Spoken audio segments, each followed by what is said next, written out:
नमस्कार मित्रों, कैसे हैं आप सब। उम्मीद करता हूं आप सब अच्छे होंगे।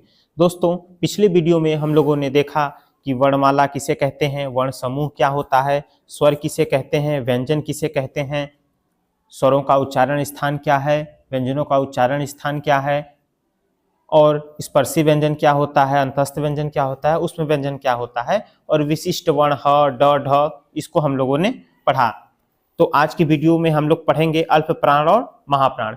इसको पढ़ने से पहले आप लोग चैनल पे नए हैं तो चैनल को सब्सक्राइब कर लीजिए, वीडियो को लाइक कर लीजिए एवं बेल आइकन प्रेस कर लीजिए, जिससे हमारी आने वाली ये जो श्रृंखला है हिंदी व्याकरण की, इससे संबंधित सभी आपको वीडियो आसानी से मिल सके। तो आइए हम लोग शुरू करते हैं। अल्प प्राण, जिन व्यंजन वर्णों के उच्चारण में श्वास वायु अल्प मात्रा में निकले उसे अल्प प्राण कहते हैं। जैसे कि जब हम किसी वर्णों का, व्यंजन वर्णों का उच्चारण करते हैं तो उसमें क्या होगा, जो श्वास हम लेते हैं उसकी जो वायु है थोड़ा निकले, अल्प मात्रा में निकले, उसे क्या कहेंगे, अल्प प्राण।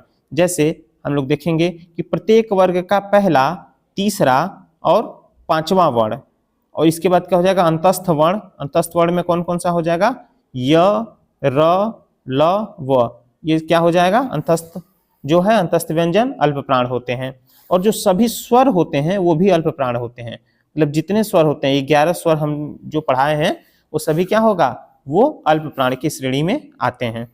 आगे हम लोग देखेंगे महाप्राण, जिन व्यंजन वर्णों के उच्चारण में श्वास वायु अधिक मात्रा में निकले, अर्थात जिसका जब हम उच्चारण करें तो हमारे जो श्वास है, जो आवाज है, आवाज में जो श्वास लेने की जो गति है वो क्या हो, अधिक मात्रा में हो, उसे महाप्राण कहते हैं।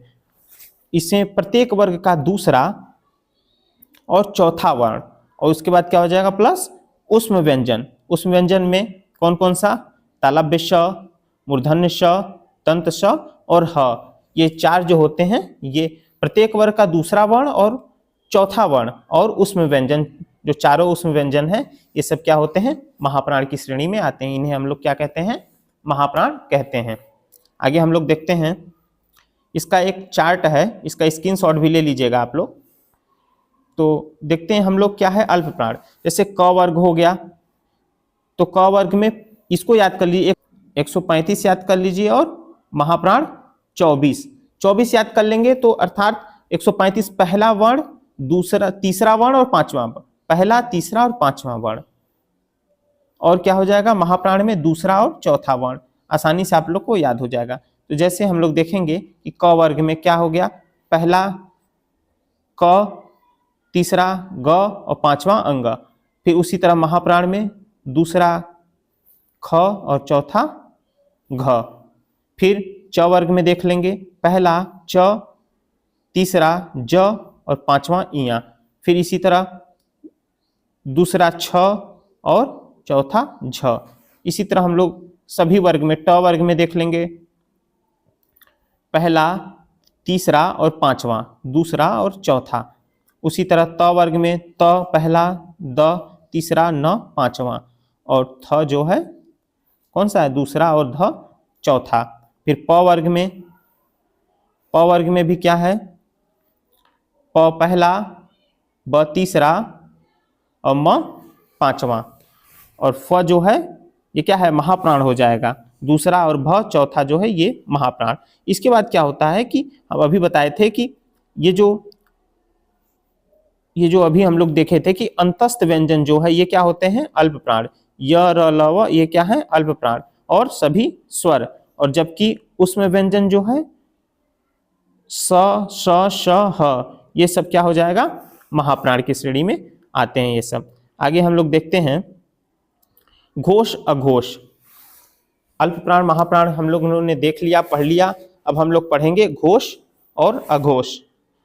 घोष क्या होता, अघोष के पहले हम लोग पढ़ेंगे अघोष। अघोष व्यंजन, जिन व्यंजन वर्णों के उच्चारण में हमारी स्वर तंत्रिकाओं में कंपन नहीं होता, मतलब जिसके उच्चारण में हमारे जो स्वर तंत्रियाएं हैं उसमें क्या होगा, कंपन नहीं होगा, मतलब आसानी से उसका क्या हो जाएगा, उच्चारण हो जाएगा, उन्हें अघोष व्यंजन कहा जाता है।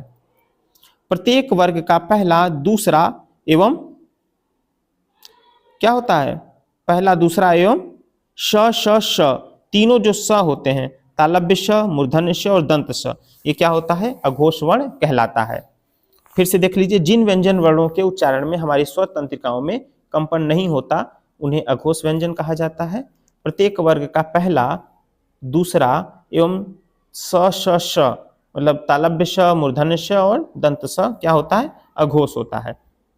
आगे देखेंगे सघोष, सघोष या घोष, जिन व्यंजन वर्णों के उच्चारण में हमारी स्वर तंत्रिकाओं में कंपन होता है, मतलब ऐसे व्यंजन जिसमें क्या होगा, हमारी स्वर जो तंत्रिकाएं हैं इसमें क्या हो जाएगा, कंपन होगा, उन्हें सघोष या घोष व्यंजन कहते हैं।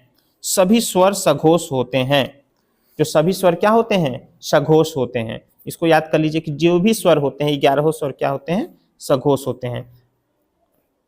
यहाँ प्रत्येक वर्ग का तीसरा, चौथा और पांचवा वर्ण सभी स्वर अंतस्थ व्यंजन य र ल व,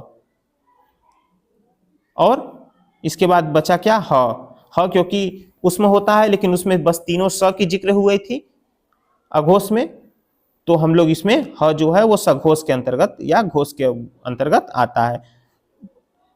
अंतस्थ व्यंजन य र ल व और ह सघोष या घोष वर्ण होते हैं। आगे हम लोग बढ़ेंगे, ये देखिए इसकी क्या है, तालिका है, इसको आप लोग अच्छे से देख लीजिए। ये क्या है, क वर्ग है।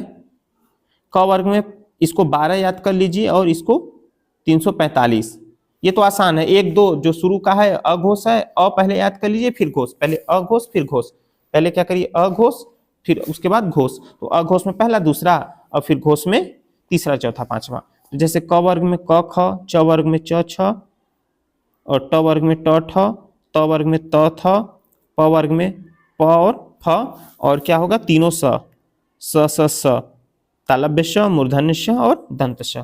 उसके बाद हम लोग देखेंगे सघोष या घोष, 3 4 5 345, ग घ अंग, ज झ इया, ड ढ ड़, द ध न।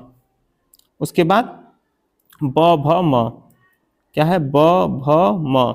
उसके बाद अंतस्थ व्यंजन, अंतस्थ व्यंजन य र ल व, और उसके बाद क्या बचा, ह बचा।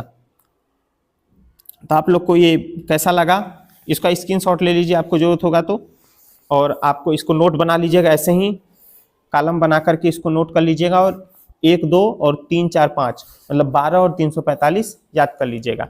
आप लोग को अल्प प्राण, महाप्राण, सघोष, अघोष समझ में आया कि नहीं आया, तो वीडियो में कमेंट जरूर करिएगा, और वीडियो को लाइक, चैनल को सब्सक्राइब करिए, और ज़्यादा से ज़्यादा लोगों तक शेयर करिए, जिससे अधिक से अधिक लोगों को क्या हो सके, इसका लाभ मिल सके। धन्यवाद मित्रों।